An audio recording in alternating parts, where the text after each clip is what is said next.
এবার Argentine বাজপাখি Emiliano মার্টিনেজের জীবন নিয়ে বানানো হয়েছে সিনেমা। নেটফ্লিক্সের এই সিনেমায় এমির ছোট থেকে বর্তমান জীবনের পাশাপাশি দুর্লভ ছবি ও অপ্রকাশিত সাক্ষাৎকারও থাকছে। উপেক্ষিত এক গোলকিপার থেকে বিশ্বজয়ের বিশ্বনায়কের জীবনটা সিনেমার চেয়ে তো আর কম নয়, আরও থাকছে প্রতিবেদন।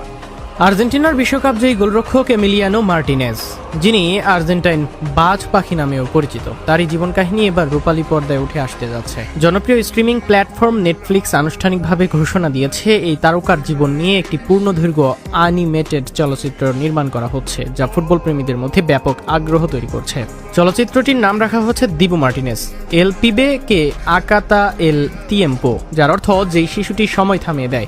মার্টিনেজের শৈশবের ডাকনাম দিবু থেকেই এই নামের অনুপ্রেরণা নেওয়া হয়েছে। নির্মাতারা জানিয়েছেন, এতে একজন সাধারণ পরিবারের ছেলের অসাধারণ হয়ে ওঠার গল্প তুলে ধরা হবে, যেখানে থাকবে সংগ্রাম, স্বপ্ন এবং সাফল্যের নানা অধ্যায়। আর্জেন্টিনার মার দেল প্লাতা শহর থেকে উঠে আসা মার্টিনেজের পথ চলা মোটেও সহজ ছিল না। দীর্ঘ সময় ক্লাব পর্যায়ে উপেক্ষিত থাকার পর তিনি জাতীয় দলে সুযোগ পান এবং সেখানেই নিজের সামর্থ্যের প্রমাণ দেন।